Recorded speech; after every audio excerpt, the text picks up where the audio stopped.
ये है सशक्त प्रदेश और आप देख रहे हैं एसपी न्यूज 24, सच की आवाज सच के साथ। नमस्कार, आप देख रहे हैं एसपी न्यूज 24।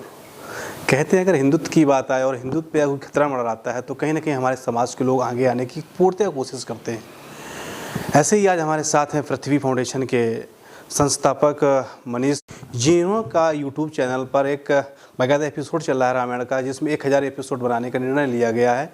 और हाल में ही इनकी तरह रामायण जो संचालन किया जा रहा है, उस एपिसोड में एक एपिसोड में रामायण को गलत ठहराने की बात कही गई और रामायण को झूठा शब्द के नाम से उसको यूज़ किया गया है। कहीं ना कहीं देखा जाए तो हिंदुत्व खतरे में की बात जो नेता करते हैं, तो आज वो नेता कहाँ हैं जो इस भाषा को दुरुपयोग कर रहे हैं कि रामायण गलत है। अगर रामायण गलत है तो वो सारे नेता कहाँ अब जा रहे हैं जो अपनी आवाज़ को उठाना तो चाहिए मगर आवाज़ नहीं उठा रहे हैं।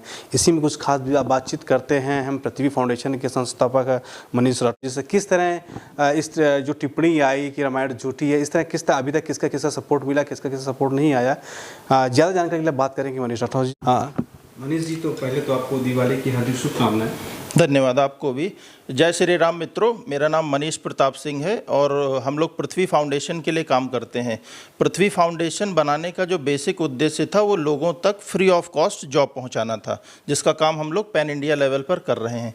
उसके साथ साथ हम लोगों ने क्या ऑब्जर्व किया कि इसके साथ साथ कुछ मोटिवेशनल वीडियोस भी लोगों तक पहुंचाए जाएं। जो आजकल की नई पीढ़ी नशे की आदी हो चुकी है, पब क्लब डिस्को में घूम रही है, उसको कम से कम इस लायक बनाया जाए कि उसको अपने इतिहास के बारे में पता हो कि रामायण कोई नहीं पढ़ता आज की डेट में। जो यंगस्टर्स की बात करता हूँ, पुराने लोग आज भी रामायण उनको रटी हुई है, ऐसे बहुत सारे लोग मेरे जान पहचान में हैं। लेकिन जो नई पीढ़ी है उसके पास टाइम नहीं है, इतना इंटरेस्टेड नहीं है, क्योंकि वो आजकल ऑडियो विजुअल चल रहा है, यूट्यूब पर चीज़ें देख रहे हैं। रामायण हालांकि लॉकडाउन में काफ़ी देखी गई और काफ़ी लोगों को जानकारी दी गई, तो हम उसके कुछ अच्छे सारांश निकाल करके नई पीढ़ी तक एक नया संदेश लेकर आना चाहते थे। यही पर्पज़ था रामायण के 1000 एपिसोड्स को शूट करने का। मनीष जी, जिस तरह की आपकी पृथ्वी फाउंडेशन यूट्यूब चैनल चलता है, उसमें किसी आकाश व्यक्ति के नाम ने उस पर टिप्पणी की है कि रामायण झूठी है, तो किस तरह फाउंडेशन इसके लिए एग्री है? बिल्कुल, अभी हम लोगों ने एक वीडियो बनाया था और उसको जब लाइव किया तो उस पर एक कमेंट आया आकाश कुमार के नाम से कि रामायण झूठी है। ये सीधा सीधा हिंदुत्व के ऊपर एक खतरा है और एक प्रहार है कि जो है कहीं ना कहीं किसी न किसी तरीके से लोग मिसगाइड कर रहे हैं ताकि हिंदू मुस्लिम को आपस में लड़ाने की कोशिश कर रहे हैं। मुझे ज़्यादा जानकारी नहीं कि ये किस व्यक्ति का काम है। हालांकि हमने इसका एक ज्ञापन बना करके अपने पारा थाने में एसओ से बात करके उनको ज्ञापन सौंप दिया है और इस पे हम लोग काम कर रहे हैं कि इस व्यक्ति को जल्दी से जल्दी पकड़ा जाए और सामने लाया जाए और उससे पूछा जाए कि आखिर इस तरीके के कमेंट करने का मतलब क्या है। अगर आपको बोलने की अभिव्यक्ति की आज़ादी दी गई है तो इसका मतलब ये नहीं है कि आप किसी के धर्म पर डायरेक्ट प्रहार कर देंगे। अभी अगर मैं किसी के दूसरे के धर्म पे कोई प्रहार करूं तो उसका गलत मतलब होगा। पढ़े लिखे व्यक्तियों की ये पहचान नहीं है। झूठी है तो फिर अयोध्या झूठा है, राम मंदिर जो बन रहा है हज़ारों करोड़ों रुपए उसमें खर्चा हो रहा है, इतना बड़ा इतिहास है हमारा, वो सब झूठा है। तो इसीलिए मैं इसकी घोर निंदा करता हूं और चाहता हूं शासन प्रशासन से इसमें सपोर्ट चाहता हूं, अपने सभी हिंदू भाइयों से सपोर्ट चाहता हूं कि ज़्यादा से ज़्यादा इसको ट्रेंड में चलाइए और इस व्यक्ति को ढूंढ करके सख्त से सख्त सज़ा दिलाई जा सके ताकि ये एक मिसाल बन सके दूसरे लोगों के लिए कि इस तरीके के कोई भी कमेंट करने से पहले 100 बार सोचे। तो क्या इसमें कोई अभी जैसे आपने बोला कि हमने यहाँ के थाने को सूचनार्थ किया या इस पर भी कोई कार्रवाई की बात की गई या फिर कार्रवाई को सिर्फ ठप ही कर दिया गया कि केवल आगे भी कोई सोचा गया? अभी तक मुझे जो आश्वासन मिला है वो ये दिया गया है कि आप ज्ञापन दे दीजिए, हम इसकी जांच कर रहे हैं और इसमें जो भी होगा वो आगे दिया जाएगा। लेकिन जहां तक मेरा मानना है कि इसको किसी आईटी सेल को ट्रांसफ़र करना चाहिए केस, क्योंकि जिस आईपी एड्रेस से ये किया गया है मैसेज कमेंट, उसको ट्रेस किए बिना आप उस तक नहीं पहुंच पाएंगे क्योंकि कोई भी डिटेल उसकी और हमारे पास नहीं है। हालांकि हमने उसके यूट्यूब चैनल का लिंक निकाल लिया है और वो हमने पोस्ट भी कर दिया है और लोग उसको ट्रेस करने की कोशिश कर रहे हैं। कहीं ना कहीं देखा जाए, जिसने आपने बोला कि ट्रेस्ट नंबर को ट्रैप भी कर रहा है, तो सोशल साइड है, सोशल हर चीज़ को, तो क्या आपने सोशल साइड या सोशल टीम को जो पुलिस टीम होती है उसको सूचनार्थ किया या नहीं किया? एक्चुअली एज़ पर रूल हम डायरेक्ट किसी भी साइबर सेल को अप्रोच नहीं कर सकते। मैंने लखनऊ की साइबर सेल को कॉल किया था तो उन्होंने बताया कि आपको अपने नज़दीकी थाने पर एफआईआर करानी होगी, वो लोग उसको प्रोसेस करके आगे बढ़ाएंगे। तो हमने वो अपना काम कर दिया है। अब मुझे सबसे ये अपील है कि आप सभी लोग इसका सपोर्ट करिए। मैं आपको भी थैंक यू बोलता हूं, क्योंकि आप पहले ऐसे चैनल हैं जिन्होंने आकर के हमारा इंटरव्यू लेना ज़रूरी समझा और इस मुद्दे को अहमियत दी। आज की डेट में मैंने देखा है कि फेसबुक पर लोग कमेंट नहीं कर रहे हैं इस पोस्ट पे, मतलब कतरा रहे हैं। अगर ऐसे ही हिंदू भागता रहा इन चीज़ों से तो कभी मुझे भी क्या पड़ी थी, मैं चाहता उस कमेंट को डिलीट कर सकता था, मैं अपने यूट्यूब स्टूडियो में जा करके उस कमेंट को हटा देता, बात ख़त्म हो जाती। लेकिन बात ये नहीं है कि उसको ख़त्म कर दिया जाए, बात ये है कि उसको लाया जाए कि ऐसे व्यक्ति ऐसा क्यों कर रहे हैं, कि कहीं वो बच्चे मिसगाइड तो नहीं किए जा रहे हैं किसी के ना किसी के थ्रू, या उनको ऐसी कौन सी शिक्षा दी जा रही है जो वो इतना बड़ा कमेंट कर रहे हैं। अगर आकाश कुमार नाम की आईडी सही है तो इसका मतलब वो हिंदू है, और हिंदू होने के बावजूद अगर वो अपने अस्तित्व पर ही क्वेश्चन मार्क लगा रहा है तो ये पूरे भारत देश के लिए बहुत बड़ी विडंबना है। इसमें जितने भी हिंदू नेता हैं उनको आगे आना चाहिए और इस पर हमारा साथ देना चाहिए। तो कहीं ना कहीं देखा जाए कि आजकल ये भी है कि जो मुस्लिम तो होता है मगर हिंदू का नाम लगा कर हिंदुत्व को एक बड़ा एजेंडा हथियार बना रहा है कि कहीं ना कहीं अपने दुश्मन साबित करना चाहे। मुस्लिम सारा काम कर सकता है मगर हिंदू उस पर कोई एक्शन नहीं लेता है। तो क्या लगता है हिंदुत्व को जो अभी तक आपने जो निर्णय लिया, आपने बड़ा एक्शन लिया, और अभी आगे हिंदुत्व क्यों नहीं जाग रहा? देखिए, जो लोगों की सोच है वो बड़ा मिसगाइड से लोग घूम रहे हैं। पॉपुलेशन ज़्यादा हो बढ़ती जा रही है डे बाय डे, लोग उठ रहे हैं अपने काम पर, इससे कोई मतलब नहीं है देश में क्या चल रहा है, धर्म में क्या चल रहा है। लोग मंदिर तक तो जाते नहीं हैं। आज की डेट में अगर आप देखें तो शराब के ठेके पर ज़्यादा भीड़ होगी, मंदिर में कम भीड़ मिलेगी। तो यहीं से ये सारे सिंबल पता चलते हैं कि हम अपने धर्म के प्रति कितना जागरूक हैं। कम से कम नहीं डेली जा पा रहे हैं तो हफ्ते में एक दिन ऐसा ज़रूर बनाना चाहिए कि कम से कम आप भगवान के यहाँ जाएं। और मंदिरों का अगर आप इतिहास पढ़ेंगे, आप नेट पे पढ़िएगा, इसका एक साइंटिफिक रीज़न है। वो शक्ति केंद्र हुआ करते थे। आप किसी भी मंदिर, साउथ के मंदिर से उनकी बनावट और आकृति को देखेंगे तो शक्ति केंद्र के रूप में स्थापित है। आप वहाँ जाके बैठिए, आपको एक नई ऊर्जा का एहसास होगा। ये शायद नई पीढ़ी मिस करती जा रही, क्योंकि उनकी रातें क्लब में बीत रही हैं, तो दिन में वो मंदिर कहाँ से जा पाएंगे। एक चीज़ और है मनीष जी की, पहले जो बच्चे थे गुरुकुल में पढ़ते थे, उनको शिक्षा मिलती, संस्कृत के बारे में ज्ञान होता था। आज के बच्चे जब पैदा होते हैं, बड़े होते हैं, तो उनके हाथ में केवल मोबाइल थमा दिया जाता। तो कहीं ना कहीं ये बड़ा हथियार बच्चे को बिगाड़ने और गलत राह में ले जाने के लिए बड़ा हथियार है। बिल्कुल, आपने बिल्कुल सही बात कही है। आज की डेट में बच्चे को मोबाइल देने वाला ही नहीं है। इवन टीवी पे, आप मोबाइल पे किसी भी कोई अच्छी चीज़ देख रहे हैं, उस पर ऐड आएगा वेब सीरीज़ की, गंदी फिल्मों का, उसको आप नहीं रोक सकते। तो मेरी ये रिक्वेस्ट है, अगर ये शासन तक बात पहुंचती है तो कम से कम आईटी सेल को इतना सक्रिय होना चाहिए, ऐसे फिल्टर्स यूज़ करने चाहिए कि कम से कम बच्चों वाले कंटेंट पे ऐसे वीडियोस के प्रचार या ऐड ना आए जिससे कि वो मिसगाइड हो सकें। मैंने खुद रियल देखा है। मेरा बच्चा एक दिन जो है एक वीडियो देख रहा था और उस पर अचानक से एक ऐसा ऐड आ गया जिसको शायद नहीं देखना चाहिए उसको। तो कहीं ना कहीं देखा जाए कि जो सोशल साइड हैं, कहीं ना कहीं आज जो जनरेशन है, न्यू जनरेशन है, इसके लिए बड़ी घातक हथियार है। और एक बर्बादी की तरफ देखा जाए तो बिगाड़ने का एक मेन मुद्दा और मेन हथियार आ चुका है। बिल्कुल 100% ये सही। आप YouTube पर वेब सीरीज़ को उठा करके देख लीजिए, सिर्फ नग्नता दिखाई जा रही है। न्यूडिटी को इतना आगे बढ़ाया जा रहा है कि हमारे कल्चर का अस्तित्व ही खत्म होता चला जा रहा है। एक कल्चर हुआ करता था पुराने समय में कि एक माता पिता बच्चों का एक कैडर होता था। जब पेरेंट्स खुद क्लब डिस्को में रात गुजारेंगे तो बच्चे तो जाएंगे ही जाएंगे। और अच्छी परवरिश कहीं ना कहीं लैक होती जा रही है। उसका रीज़न हमारा कॉरपोरेट कल्चर भी है। हस्बैंड वाइफ दोनों वर्किंग है, बच्चों को आया पाल रही हैं। तो जब बच्चों को दूसरे व्यक्ति पालेंगे तो वो उनको क्या शिक्षा दे रहे हैं, इसकी गारंटी कोई नहीं ले सकता। कहीं ना कहीं एक चीज़ ये भी है ना, बड़ा हथियार जिसने बात की, पोर्न फिल्मों की बात की जाए या वेब सीरीज़ की बात की जाए, कहीं ना कहीं इसका सरकार भी तो सपोर्ट करती है। सरकार तो पहले बोलती है इसको बैन किया जा रहा है, फिर उसमें कहीं ना कहीं सब्सिडी देने की बात है कि वेब सीरीज़ को बढ़ावा दिया जा रहा है। हाल में बहुत सारी भौकाल मूवी वगैरह में भी गलत लैंग्वेज इस्तेमाल की जाती है। ऐसे आए दिन ये मूवियाँ बनी थी, इस पर क्या कहना चाहिए? इस पर कहीं ना कहीं एज रिस्ट्रिक्शन लगाना चाहिए, क्योंकि बच्चा क्या करता है, वो मांगते हैं, वो सिर्फ फॉर्मेलिटी के लिए लगा हुआ है एज रिस्ट्रिक्शन कि आप आर यू 18 ईयर ओल्ड, आपने यस कर दिया, आप चाहे 10 साल के बच्चे हों, वो यस हो गया और जाके आप उसको देख सकते हैं। तो इस पे कहीं ना कहीं स्ट्रिक्टली फिल्टर्स लगने चाहिए। सोशल मीडिया का क्रेज़ जिस हिसाब से बढ़ा है, उस हिसाब से उसके नियम कानून उतनी सख्ती से उनका पालन नहीं हो पा रहा है। इनको स्ट्रिक्टली फॉलो कराना पड़ेगा। ये इसलिए बनाई चीज़ें ताकि एक अवेयरनेस हो सके, लोग इससे कुछ सीख सकें। लेकिन सीखने की बजाय उल्टा यहाँ पर लोगों को मिसगाइड किया जा रहा है। ऐसी ऐसी वेब सीरीज़ बन रही हैं जिनका मतलब नाम लेना ही बुरा है। ससुर का बहू के साथ रिलेशन है ना, ये सब क्या है समाज के प्रति?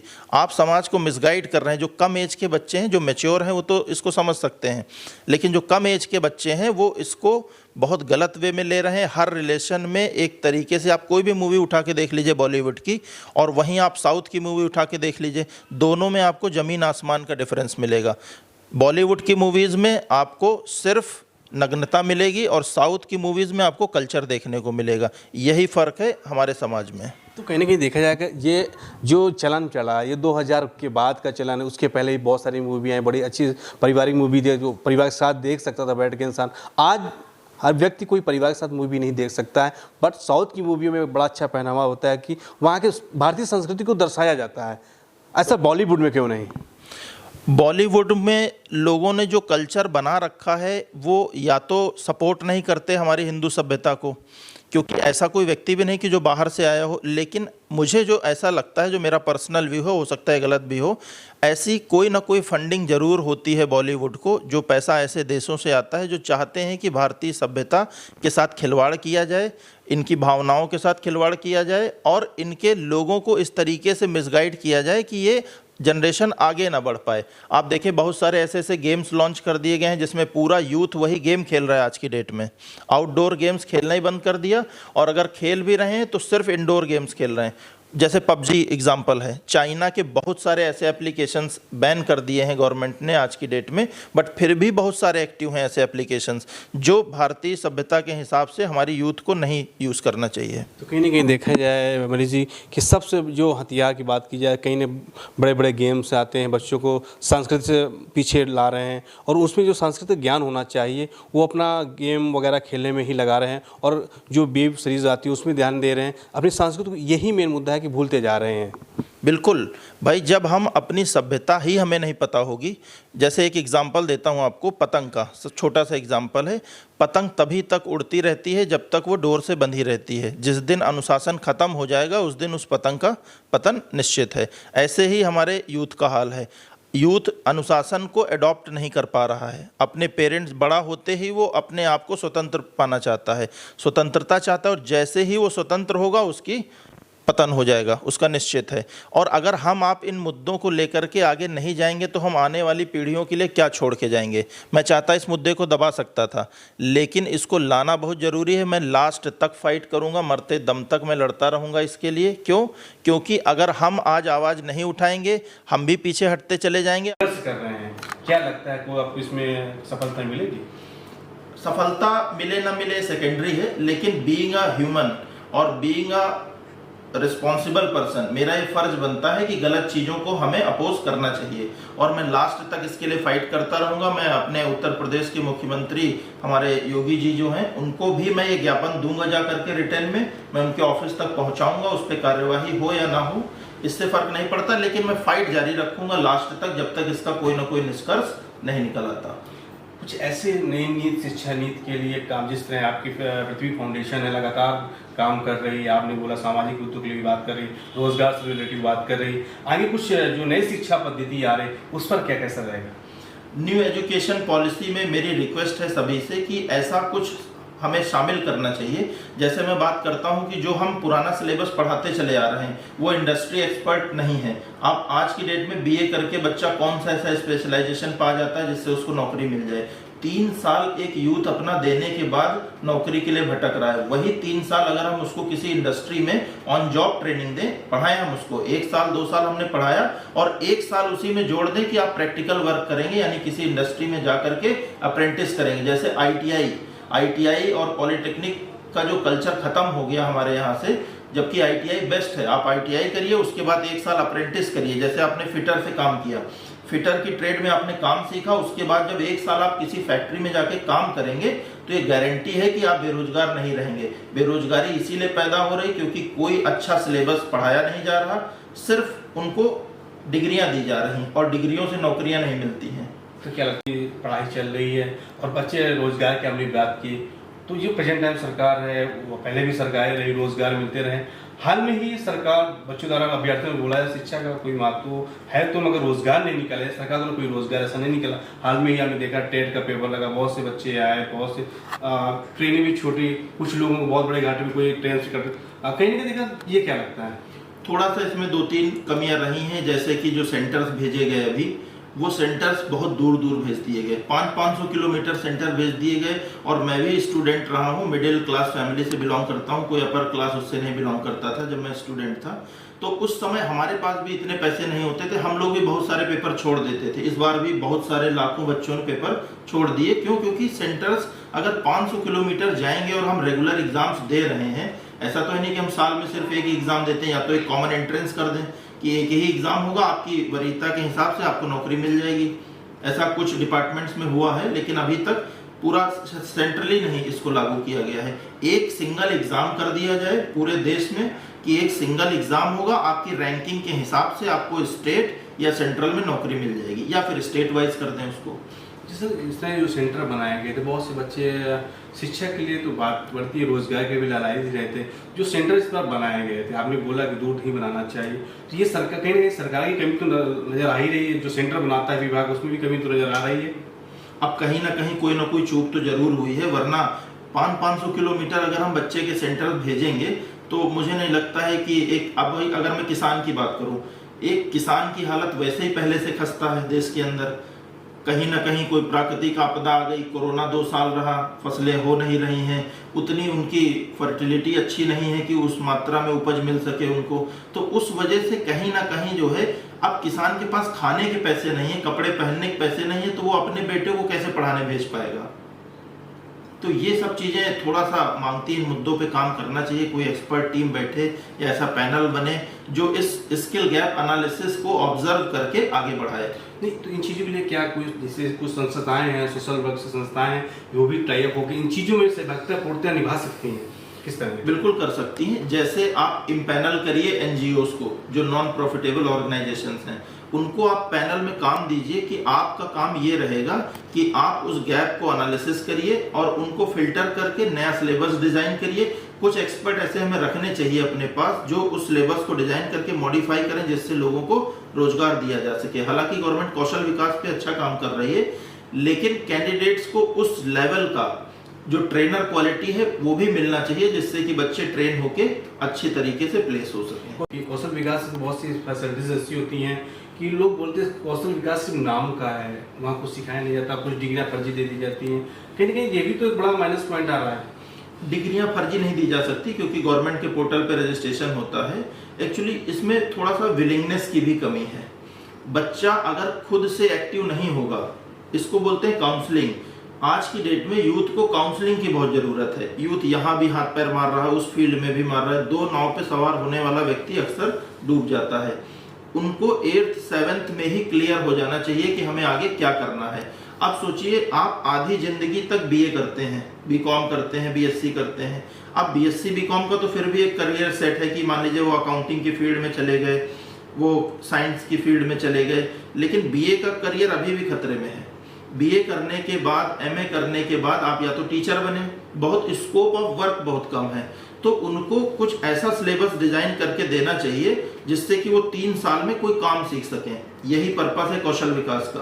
कहीं ना कहीं आपका कहना है कि कोई भी छात्र हो, उसको एक अपना लक्ष्य लेना चाहिए और एक लक्ष्य में ही विशेषकर ध्यान देना, तभी उसको अपनी मंजिल मिल सकती है। बिल्कुल 100%। अगर आपका लक्ष्य नहीं निर्धारित है तो आप उसको कभी जीवन में अचीव नहीं कर पाएंगे। रीजन उसका है, पहले के लोग 80 साल 70 साल जिंदा रहते थे। आज की डेट में जो नई यूथ है उसका लाइफ स्पैन 55-60 साल से ऊपर का नहीं है। अब आप 25 साल तक, अगर 30 साल तक तैयारी करेंगे और बाकी के 20 साल आपके पास मिलेंगे, तो आप उस 20 साल में आपके साथ क्या क्या होना है। आपकी शादी होगी, बच्चे होंगे, आपको उनको परवरिश देनी है, घर बनाना है। कैसे पॉसिबल है 20 साल के अंदर सब कुछ? तो कहीं ना कहीं एक बड़ा बदलाव लेना पड़ेगा, हमें एक होल्ड लेना पड़ेगा किसी न किसी को, जिससे कि हमारी नई एजुकेशन पॉलिसी को रिवाइज करके एक अच्छा बेहतर स्टैंडर्ड बनाया जाए, जिस स्टैंडर्ड के हिसाब से लोगों को रोजगार दिया जाए। तो क्या इसी तरह पृथ्वी फाउंडेशन लगातार रोजगार देने की बात, जिस तरह मेला लगाती है, अपने बहुत सी वैकेंसियों को फ्री जॉब दिलाने की भी काम करती है, तो कहीं ना कहीं लगता है कि पृथ्वी फाउंडेशन एक बड़ा बेहतर और आगे चलकर एक बड़ा ग्रोथ करने की। मैंने MBA करने के बाद एक नया स्टार्टअप बनाया। जॉब की मैंने, जॉब करने के बाद रिजाइन दिया, NGO बनाया, वर्किंग एक ऐसी स्पेसिफिक बनाई। पृथ्वी फाउंडेशन बनाने का ही बेसिक उद्देश्य है कि हम अपने जीवन में कुछ ना कुछ ऐसा करके जाएं, एक छाप छोड़ के जाएं कि आने वाले यूथ को कम से कम एक ऐसा प्लेटफॉर्म दे जाएं इवन ताकि उनको नौकरी के लिए इधर उधर भटकना ना पड़े। मैंने इसीलिए बनाया। मैं जब यंगस्टर्स था, अपना तैयारी कर रहा था, तो उस समय इतने ऑप्शंस नहीं हुआ करते थे कि कोई एक ऐसा प्लेटफॉर्म हो कि चलो आओ, हम आपको फ्री ट्रेनिंग दे रहे हैं और उसके बाद हम आपको नौकरी भी दिला रहे हैं। ये HR क्वेश्चन आते हैं। जैसे हम लोग क्या है, जो बहुत वीक बच्चे हैं उनको ट्रेनिंग भी देते हैं free of cost, online training देंगे। उसमें हम आपको बताएंगे कि जैसे किसी बच्चे ने कहा कि मुझे सेल्स एसोसिएट की जॉब करनी है या मुझे कैशियर की जॉब करनी है, तो हम उनको उस पर्टिकुलर इंडस्ट्री का एक्सपीरियंस उसमें ट्रेनिंग देते हैं कि आपको कैशियर बनने के लिए क्या क्या आना चाहिए, कौन कौन से सॉफ्टवेयर पे आपको काम करना है और किस तरीके से आपका इंटरव्यू होगा। बच्चे एप्लीकेशन नहीं लिख पाते हैं आज की डेट में, हैं वो ग्रेजुएट, वो सिखाते हैं। Tell me something about yourself, first question of HR will be tell me something about yourself in any interview. तो कैसे आप उसको बताएंगे अपने बारे में। बच्चे माई सेल्फ बोल देते हैं। My self we will use only with your friends, not with your seniors. आप माई सेल्फ का यूज कर सकते हैं, HR के साथ नहीं कर सकते। आप घर में बात कर रहे हैं, अपने फ्रेंड से बात कर रहे हैं, तो माई सेल्फ बोलिए। इसमें आप I am बोलेंगे या माई नेम इज बोलेंगे, यही यूज कर सकते हैं। ये बच्चों को नहीं पता है। तो इस तरीके की कहीं ना कहीं क्वालिटी एजुकेशन की ट्रेनिंग जरूरी है। Personality development, communication skills. अब कम्युनिकेशन स्किल्स में उनकी writing skills, speaking skills, reading skills, listening skills, इन सब पे कहीं ना कहीं काम करने की जरूरत है, तभी वो बच्चा आगे जा सकता है। मैंने करीब 4 से 5 लाख कैंडिडेट्स को ट्रेन किया है अपने पिछले 10-12 साल में, और ये ऑब्जर्व किया है कि जो एजुकेशन का स्टैंडर्ड है, जो लेवल है, वो बहुत वीक है प्रदेश के अंदर। तो कहीं ना कहीं देखा जाए तो पृथ्वी फाउंडेशन एक जो दबे लोग होते हैं उनको कहीं ना कहीं उभारने का काम कर रहे हैं, सोशल साइड में भी अच्छे से काम कर रही है, लोगों को रोजगार देने का भी काम कर रही है, लोगों को रोजगार के बारे में बताकर उसको अपने साथ समाहित भी कर रही है, और आगे भी इसी तरह फाउंडेशन काम करती ही नजर आएगी। बिल्कुल। अब हमें कोई फंडिंग नहीं है कहीं से, हम अपने पैसे से जो भी साल में अर्न करते हैं उसका कुछ ना कुछ परसेंटेज इसमें खर्चा कर रहे हैं। अगर हमें सपोर्ट इसी तरीके से कहीं और से मिल जाता है तो हम इसको और बड़े लेवल पर लेकर के जाएंगे और जीवन पर्यंत इस पर काम करते रहेंगे जब तक हम हैं। इसीलिए हमने ये ऑर्गेनाइजेशन बनाया है कि हमारे ना रहने पर कोई ना कोई ये टेक ओवर कर ले और उसको चलाता रहे, क्योंकि कभी भी फर्म नहीं मरती, लोग आते जाते रहते हैं, कंपनी हमेशा चलती रहती हैं और NGOs हमेशा वर्क करते रहते हैं। तो अमरीश जी, कल 2 दिन बाद दशहरा का त्यौहार है, दिवाली का त्यौहार है, फिर तक धनतेरस है, उसके बाद कहीं ना कहीं सब लोग अपनी व्यस्तताओं पे लगे। उसके बाद आपने एक चीज़ फाउंडेशन की एक मैसेज आया, रामायण झूठी, बहुत सारी चीज़ें आपने रोजगार, सामाजिक मुद्दों के लिए लड़ाई लड़ते नजर आ रहे, क्या कहना चाहेंगे, किस तरह उस कमेंट के लिए क्या कहेंगे और आगे इस त्यौहार के लिए क्या कहेंगे? उस कमेंट से मुझे गुस्सा कम और दुख ज़्यादा हो रहा है कि हमारे देश की यूथ का ये हाल है कि वो इस लेवल तक नीचे जा चुके हैं, मतलब उनका माइंड सेट या माइंड स्टैंडर्ड आप कह लें, इस तरीके से ब्रेन वॉश किया जा रहा है उनको, अब पता नहीं किसके द्वारा किया जा रहा है कि वो इस तरीके के कमेंट कर रहे हैं। ये हमारे पूरे देश के लिए शर्मिंदगी का विषय है कि हमारे देश का अगर यूथ इन सब चीज़ों में इस तरीके से पार्टिसिपेट करेगा, इस तरीके की अभद्र टिप्पणियाँ करेगा, तो हमें नहीं लगता है कि हम बहुत आगे जा पाएंगे। तो आगे कार में और हमें संस्कृत को कहीं ना कहीं मिटता दिखाई देगा आगे चल के। अगर हमारा आज हिंदुत्व नहीं सही हो रहा है तो आगे फिर हमारा हिंदुत्व किस तरह सब बिल्कुल खतरे में है। आप आज की डेट में सोशल मीडिया प्लेटफॉर्म्स को उठा के देख लीजिए, सिर्फ न्यूडिटी दिखाई जा रही है। आप चाहे फेसबुक की रील्स देख लीजिए, यूट्यूब पे शॉर्ट्स देख लीजिए, अगर आप कोई उल्टी सीधी चीज डालिए उस पर 10 लाख 20 लाख व्यूज आएंगे, लेकिन अगर आप कोई अच्छा काम कर रहे हैं तो उसको शायद ही 4-6 लोग देखेंगे। परसेंटेज कम होता जा रहा है और ये सिंबल है हमारे पतन का। तो कहीं कि नेगेटिव चीज को ज्यादा आगे बढ़ाया जा रहा है, पॉजिटिव जो चीजें उनको पीछे लाया जा रहा है। और जिस तरह रामायण की आपने एक संस्था थ्रू रामायण 1000 रामायण बनाने जा रहे हैं, उसमें आपने एक अच्छा मुहिम चालू किया, क्योंकि कोरोना काल में काफी रामायण देख के लोगों को एक ऊर्जा मिली, नए अपने इतिहास के बारे में पता चला, अपने इतिहास के पूर्वजों के बारे में पता चला। तो उस चीज़ों का आप जब पुनः से जगाना चाह रहे हैं तो कहीं ना कहीं लोगों को ये घातक साबित हो रहा है कि हिंदुत्व को बढ़ावा देने का काम किया जा रहा है। नहीं, हिंदुत्व को नहीं। देखिए, हमारे लिए सौभाग्य की बात है कि हमने हिंदू धर्म में जन्म लिया और वो भी क्षत्रिय परिवार में जन्म लिया, जिन्होंने इतिहास में जो है अपने धर्म को बचाने के लिए हमेशा युद्ध लड़ा है और कुर्बानियाँ दी हैं। 12-12 साल में शहीद हो जाते थे क्षत्रिय परिवार के बच्चे।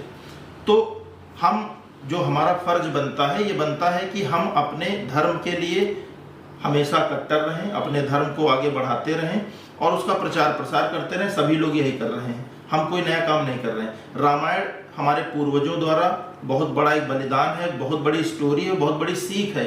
आप कभी भी रामायण पढ़िए, उसमें ऐसे ऐसे चैप्टर्स हैं जिनको अगर जीवन में व्यक्ति अपना ले तो कभी भी उसका पतन नहीं हो सकता। ये मैं स्टैम्प पेपर पे लिख के दे सकता हूँ। मैंने अभी तक जितनी रामायण पढ़ी है और उसका जो सारांश निकाला है और उसके जो वीडियोस डाले हैं, सिर्फ अगर कोई भी व्यक्ति उसको अपने जीवन में अपना ले तो उसका पतन कोई नहीं कर सकता।